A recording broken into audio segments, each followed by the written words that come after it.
Hello and welcome back to my channel. আশা করি সবাই ভালো আছো, সুস্থ আছো, অ্যাজ অলওয়েজ খুব আনন্দে আছো।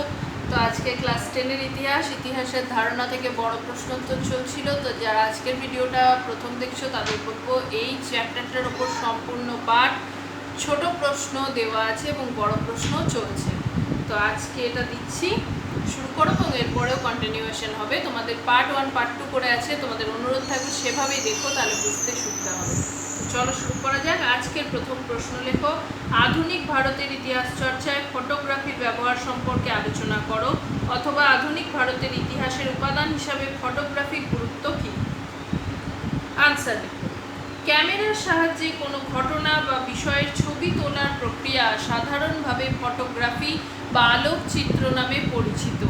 আধুনিক ভারতের ইতিহাস চর্চায় বা ইতিহাসের উপাদান হিসাবে ফটোগ্রাফির ব্যবহার খুবই গুরুত্বপূর্ণ বলে বিবেচিত হয়।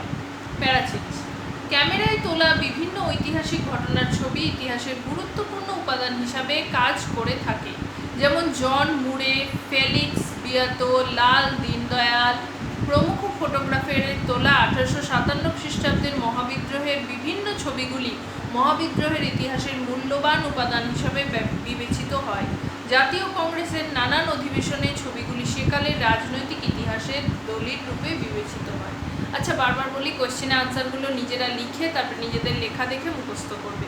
আর লেখার জন্য প্লিজ টেক্সট বইটা পাশে রেখো, তাহলে স্পেলিংগুলো ভুল হবে না, ঠিক আছে?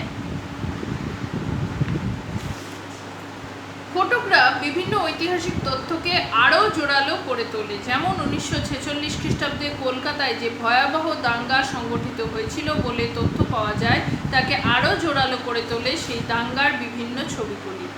কোনো ঐতিহাসিক ঘটনা সম্পর্কে লোকমুখে বহু গুজব বা ভ্রান্ত তথ্য ঘুরে বেড়ালেও সেই ঘটনার বিষয়ে ক্যামেরায় তোলা ছবি থেকে সঠিক ঐতিহাসিক তথ্য পাওয়া যেতে পারে। যেমন দেশভাগ 1947 খ্রিস্টাব্দ এবং তারপরে উদ্বাস্তুদের যন্ত্রণার ভয়াবহতা কোনো কোনো রাজনীতি খাটো করে দেখাতে চাইলেও সমকালীন ফটোগ্রাফগুলি সেই ভয়াবহতার প্রমাণ দেয়। ইতিহাসের উপাদান হিসাবে ফটোগ্রাফ ব্যবহারের সময় যথেষ্ট সচেতন থাকা উচিত, কেননা ফটোগ্রাফার অনেক সময় নিজের দৃষ্টিভঙ্গির ছাপ রাখার উদ্দেশ্যে বা প্রকৃত ঘটনা থেকে পৃথক ছবি তুলে নতুন কিছু দেখানোর উদ্দেশ্যে বিশেষ কিছু ছবি তুলতে পারেন। সেই ছবিতে ইতিহাসের প্রকৃত তথ্য নাও দিতে পারে।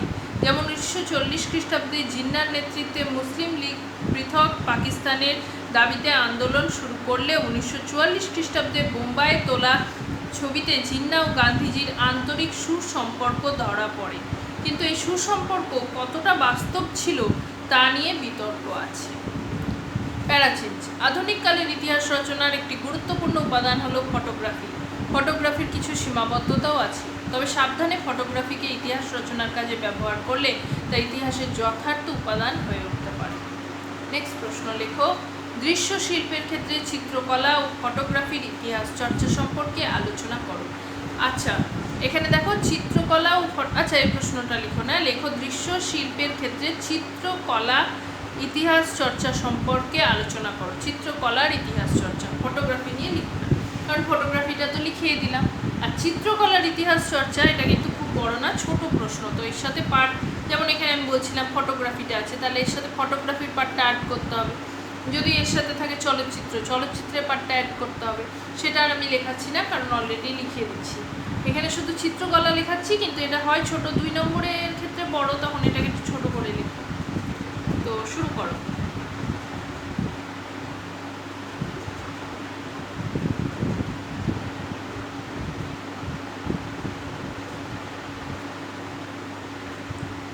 আনসার, দৃশ্যশিল্পের অন্তর্গত চিত্রশিল্পের একটি উল্লেখযোগ্য ধারা হলো ছবি আঁকা বা চিত্রকলা। শিল্পীরা রং তুলির সহায়তায় কোনো দৃশ্য বা বিষয়ের ছবি আঁকে। প্যারাচিজ, মানব সমাজে প্রাগৈতিহাসিক যুগে ছবি আঁকার সূত্রপাত ঘটে। চিত্রকরেরা অধিকাংশ ক্ষেত্রে নিরপেক্ষ দৃষ্টিভঙ্গি নিয়ে সমকালীন কোনো বিষয়ের ছবি এঁকে থাকে। তবে সেই ছবিতে শিল্পীর দৃষ্টিভঙ্গির প্রভাব পড়লেও ছবির বিষয়বস্তু যে তথ্যনিষ্ঠ হয়ে থাকে তা পণ্ডিতেরা স্বীকার করেছেন। প্রাচীনকাল থেকে বর্তমান কাল পর্যন্ত এরূপ অসংখ্য ছবি সমকালীন ইতিহাসের উপাদান হিসাবে গুরুত্বপূর্ণ হয়ে উঠেছে। প্যারাচেঞ্জ। বর্তমানে বিভিন্ন পণ্ডিত চিত্রকলার ইতিহাস চর্চা করে চলেছেন। এই চর্চার ক্ষেত্রে কয়েকটি উল্লেখযোগ্য গবেষণা কার্য হল অশোক মিত্র রচিত ভারতের চিত্রকলা, ডক্টর নীলিমা আফরিন রচিত বাংলাদেশের শিল্পকলার উৎস সন্ধান, সৈয়দ লুৎফল হক রচিত চিত্রকলা বিজ্ঞান ও প্রযুক্তি প্রভৃতি। নেক্সট প্রশ্ন লেখো, যানবাহন যোগাযোগ ব্যবস্থার বিষয়ে ইতিহাস চর্চা সম্পর্কে আলোচনা করো।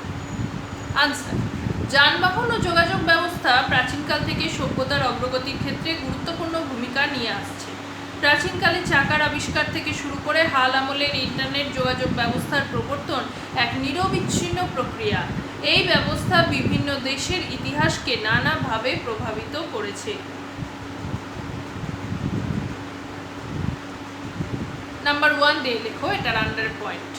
আধুনিক যানবাহন ও যোগাযোগ ব্যবস্থা ইউরোপের ইতিহাসকে যথেষ্ট প্রভাবিত করেছে। জাতীয় ঐক্য বৃদ্ধি, শিল্প বিপ্লব প্রভৃতি ক্ষেত্রে এর গুরুত্ব অপরিসীম। নাম্বার 2, আধুনিক যানবাহন ও যোগাযোগ ব্যবস্থা বিশেষ করে ভারতের রেল, সড়ক, ডাক প্রভৃতি ব্যবস্থা দেশের বিভিন্ন প্রান্তের মানুষের মধ্যে ঘনিষ্ঠতা ও ঐক্য বৃদ্ধি করে জাতীয়তাবাদের উন্মেষ ঘটিয়েছে। এর দ্বারাই ব্রিটিশ শক্তি নির্বিচারে ভারতীয় অর্থ সম্পদ লুণ্ঠন করেছে, আবার রেলপথ ব্যবহার করে ভারতে বিপ্লবী কার্যকলাপ, বিপ্লবীদের পলায়ন ইত্যাদিও সম্ভব হয়েছে। নাম্বার 3, সাম্প্রতিককালে ইন্টারনেট ব্যবস্থা সমগ্র বিশ্বে নিমেষে যোগাযোগ স্থাপন করার সুযোগ করে দিয়েছে। ফলে আজ সমগ্র বিশ্ব যেন ঘরের দোরগোড়ায় চলে এসেছে। এখন যে কোনো তথ্য বা খবর নিমেষে বিশ্বের যে কোনো প্রান্তে পৌঁছে যাওয়ার এর দ্বারা বিশ্ব ইতিহাস যথেষ্ট প্রভাবিত হচ্ছে। নাম্বার 4, বিংশ শতকে যানবাহন ও যোগাযোগ ব্যবস্থার ইতিহাস চর্চা যথেষ্ট বৃদ্ধি পায়। এ বিষয়ে জন আর্মস্ট্রং, ইয়ান কের, সুনীল কুমার মুন্সি, গৌতম চট্টোপাধ্যায়, আর ভান্ডারী প্রমুখ গবেষণা করছেন। নাম্বার 5, সম্প্রতি ইন্টারনেটের যোগাযোগ ব্যবস্থা নিয়ে নানা গবেষণার কাজ শুরু হয়েছে। এ বিষয়ে কয়েকটি উল্লেখযোগ্য কাজ করেছেন প্রকাশ চক্রবর্তী, ফ্রেডরিক কিটলার, নারায়ণ চন্দ্র বসাক, প্রশান্ত রায় প্রমুখ। সামগ্রিক বিচারে দেখা যায় যানবাহন ও যোগাযোগ ব্যবস্থা ইতিহাসের গতিকে প্রভাবিত করেছে। যানবাহন ও যোগাযোগ ব্যবস্থা ইতিহাস চর্চার অন্তর্ভুক্ত হয়ে ইতিহাসের অনেক দিককে তুলে ধরেছে। নেক্সট লেখো, শহরের ইতিহাস ও এই বিষয়ে ইতিহাস চর্চা সম্পর্কে আলোচনা করো। আনসার, কোনো ক্ষুদ্র ও জনবিরল গ্রাম সময়ের ধারা পেয়ে কোনো এক সময় ঘনবসতিপূর্ণ শহরে পরিণত হয়ে ওঠে। তাই গ্রাম থেকে শহরের উদ্ভব, বিকাশ ও বিবর্তনের একটি ইতিহাস থাকে। প্যারাচেঞ্জ, স্থানীয় ইতিহাস চর্চার মতো শহরের ইতিহাস চর্চাও অনেকটাই ক্ষুদ্র অঞ্চল নিয়ে হয়ে থাকে। কিন্তু শহরগুলি কোনো বৃহৎ ভূখণ্ডের প্রাণকেন্দ্র হয়ে ওঠায় দেশ বা জাতির ইতিহাসে শহরের ইতিহাস চর্চার বিশেষ গুরুত্ব থাকে।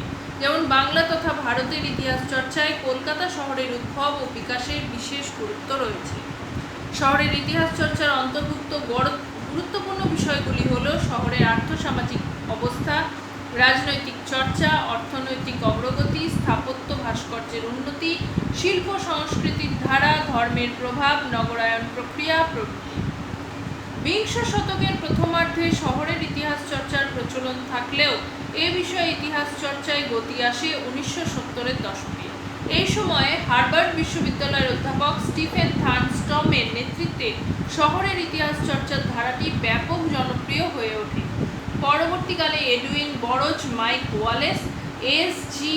বেকল্যান্ড, রোনাল্ড টেলর প্রমুখ এই ধারাকে সমৃদ্ধ করেন।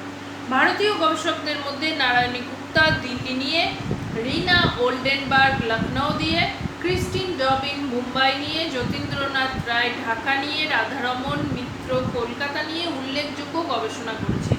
শহরের ইতিহাস চর্চা নিয়ে বাংলায় যারা গবেষণা করেছেন তাদের মধ্যে রাধারমণ মিত্র, ডক্টর সৌমিত্র শ্রীমানি, বিজয় কুমার বন্দ্যোপাধ্যায়, মুনতাসির মামুন, যতীন্দ্রমোহন রায়, শামসুদ্দোহা চৌধুরী উল্লেখযোগ্য।